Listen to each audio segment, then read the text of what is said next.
Hi guys, my name is Nadia and I like to talk about the mystical and the metaphysical, so if you're interested, stay tuned.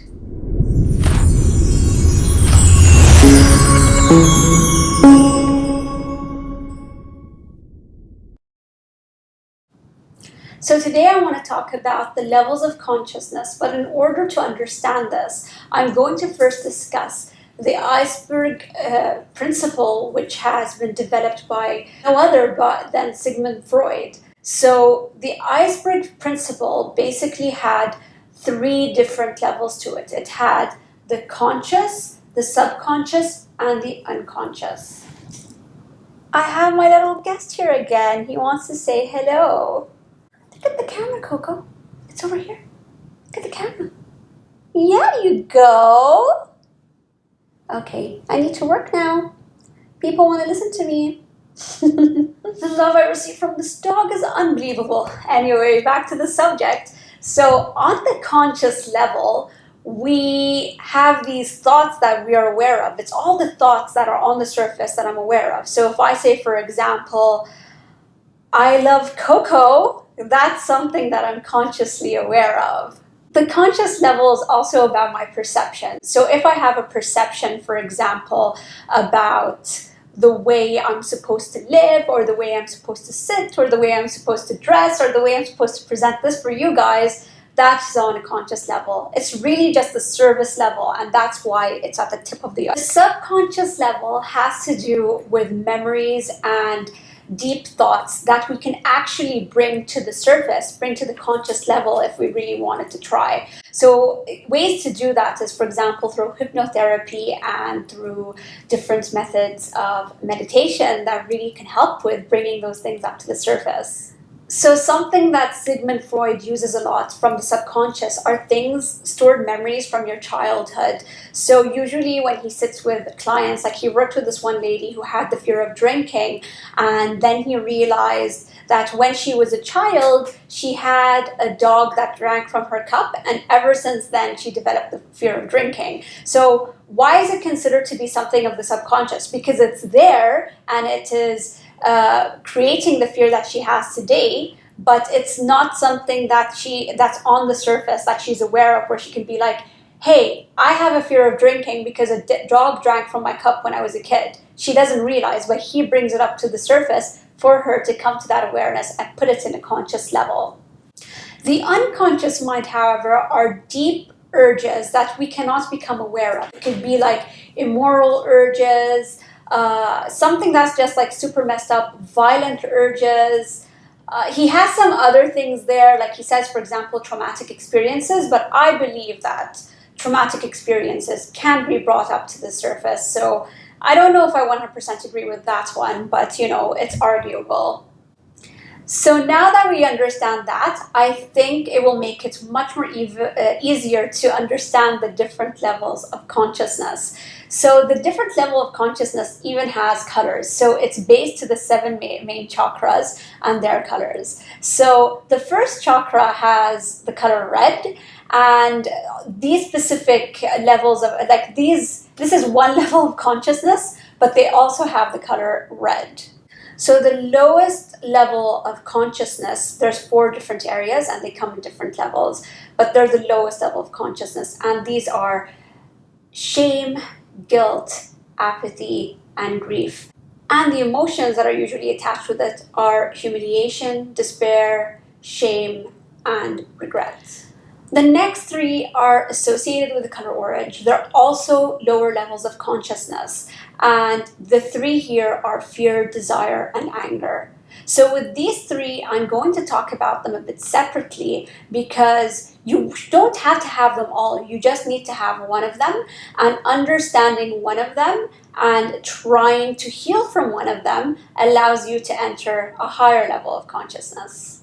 So when you feel fear, you feel that the world is not a really good or safe place, and usually the emotion that is attached to it is anxiety. So when you feel anxiety, You also feel very withdrawn from people, from situations, from the world, maybe a bit secluded and like to stay at home, not because you enjoy staying at home, but because you are fearful of many things. You can even be withdrawn in different ways where you don't answer phone calls because you fear what that causes you anxiety. You don't know what that's going to cause, from negative emotions if you were to answer that phone call.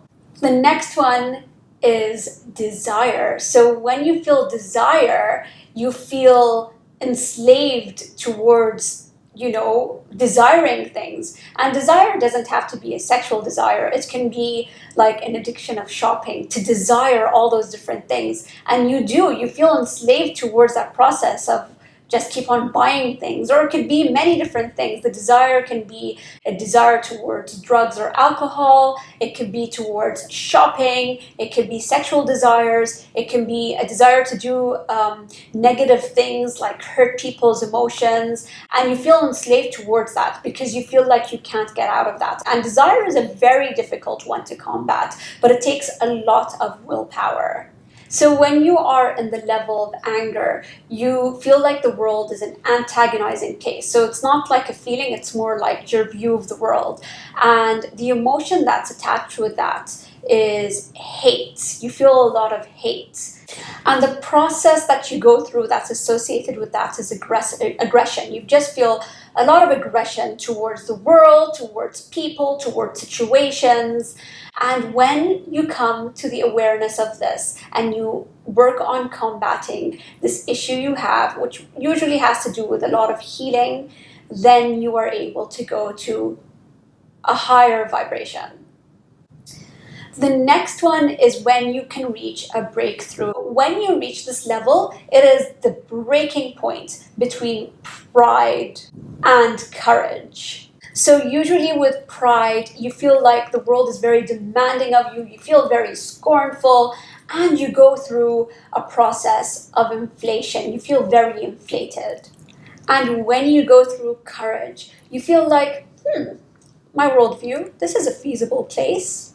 I can live here. And also, you start to feel affirmative, and you also start to go through empowerment. And that is where the breakthrough lies.